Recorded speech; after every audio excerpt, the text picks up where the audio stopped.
Dummy Switch Pod, Yes, the sir. the most scandalous rugby podcast. We're more scandalous than a dietitian or some powders and a few mock players. We're more scandalous than both of those. How are you, Chris?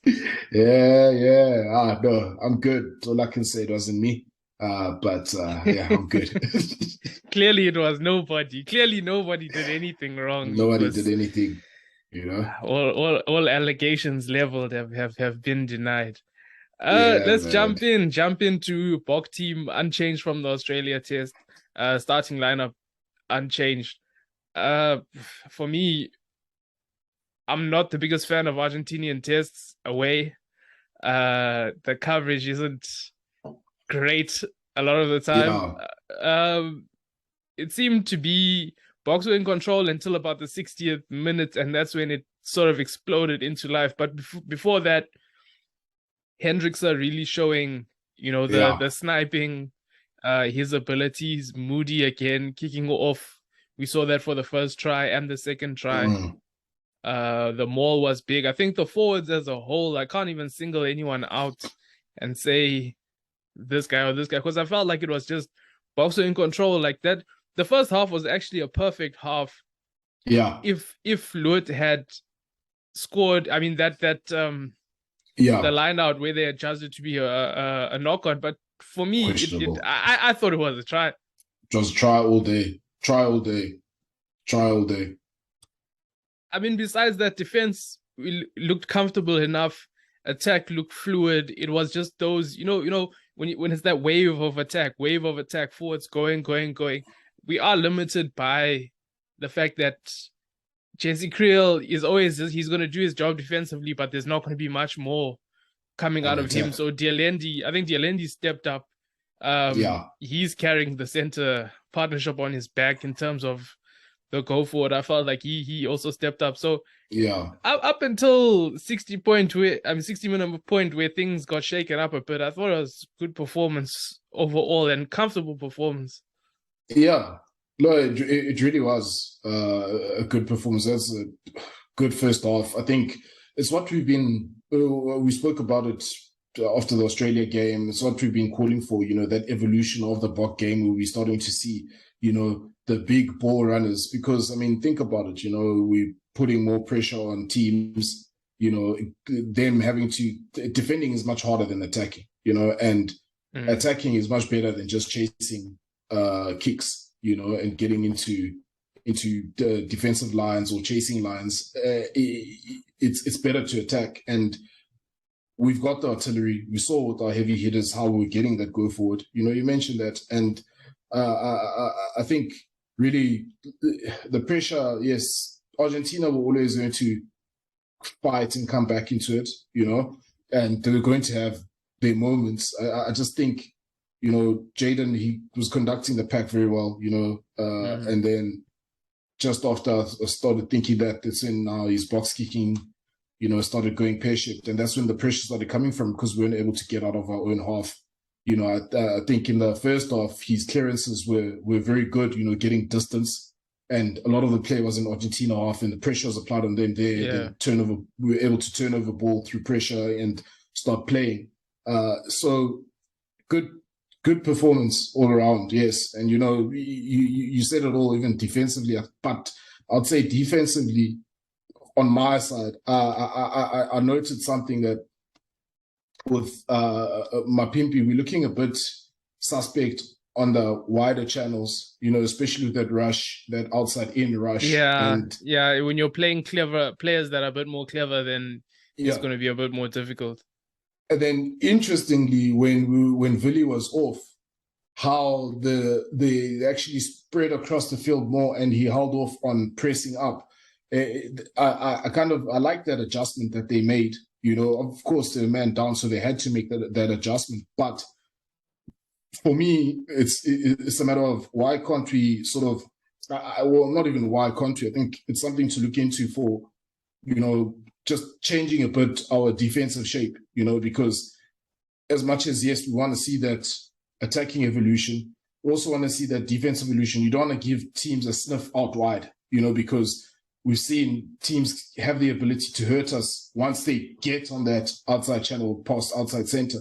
We saw it. Wales have done it. New Zealand have done it. I think Australia have done it. Almost everybody has done it to us. Argentina were trying to do it. They just didn't execute. So for me, that's the one pointer that I can say that I wasn't too pleased with, in the fact that they were able to get on our outside. And on a different day, we could have been punished, but we weren't.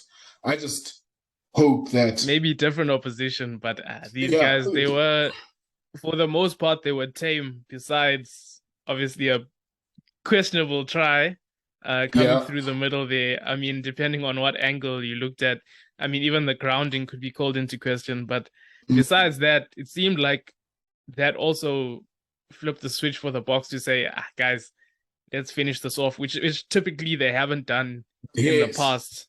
Yeah. So again, it's one of those things. Is this just because of who we're playing? Can we do this against, Australia and New Zealand? Or is it? I mean, it's good that we're doing against Argentina, but can we do it against other teams? Yes, can do it against other teams. And then the question is going to be now, can we back it up? And for me, I just hope it wasn't, as it's been said, and we've seen this team does play or a lot of backs to the wall pressure, especially with, but I just hope it wasn't a performance based on emotion to say, they talk all this shit about us, let's go show them and whatnot. Because now this week, there's really nothing more to, except you got to go back it up now. That's really it. And squad selection, if we look into this coming week, it's staying at 10. Obviously, last time Stein played at 10 was against Italy, 57 years ago or something.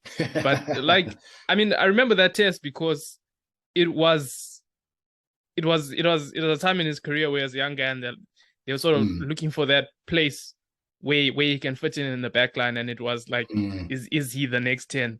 Which is a funny thing because you're having the same thing with Willemse now, where is he the next 10? But I'm sure he'll do well in that role. We saw the goal kicking, how good it was. I'm completely confident going into this week. I think it's weather. The only thing is the weather. That's the only thing where I'm like, hey. But besides that, I'm completely confident. They've got Pieter-Steph du Toit coming in for Masters, and then the only thing on the bench is it's Faf and Kirtley. There's only 2 backs on the bench. That's the only other thing. I know you're confident. Last week I wasn't a believer, I'm cautiously confident because, like I said, I just hope that it wasn't an off emotion performance. I just want to see them back it up, and we need another scandal this week. And this time, just really, those moments where don't to limit the errors, allowing teams to get back into the game, when they shouldn't be. Cautiously optimistic. I think yes, France staying at 10. Of course, they were going to go with him, because he's more experienced now. He's got the boot. I just not sure if he can do a full 80 minutes. The way that I think Argentina will want to come and play with a higher tempo and really, try and catch the Boks, especially on the fringes, which was exposed again. So that's my only thing around that. Is that is he going to go the full 80? Probably not. But can he do enough to get us to get us where we need to be? If we see Faf at 10, I'm gonna lose my mind. I love it. I used to love when he played 10 for the Lions, but I doubt we'll see it. But I absolutely love it when he plays 10. And then I think even with Pieter-Steph coming in, the last game that he played, he wasn't really his best game, So just hope that he can come in and actually do a job. I feel sorry for a guy like Dion Fourie, because I think the Boks actually lose more without him on the bench. I know Dwayne is more experienced, and I think for the mere fact that we know what we have in Dwayne, I think we could have gotten away with him not playing this game, considering that we are going to have an interview tour and considering he's going to go back to his club. I think I would have loved to see Fourie again, especially against Argentina, considering the niggle that Argentina has. He has that knack to break teams' cycle. If you know what I mean, because if like a team like Argentina wants to get on a roll, you need somebody that can just stop that momentum, and he has that potential. But yeah, good team all around. Just like I say, cautiously optimistic, considering how the rugby championship has gone. Win one, lose one against the opposition. But we can't lose to these Oaks at home. We can't. Yeah, it's for me. It's coming home. It's coming home back to home rugby, URC rugby, Lions versus the Bulls. Guys, this one for me. You know what? It was there for the taking, but the Lions just lacked discipline, and especially in that second half, man. It was painful as a Lions supporter. It was painful to watch, but it was all too familiar. You get back into the game and then you throw it away.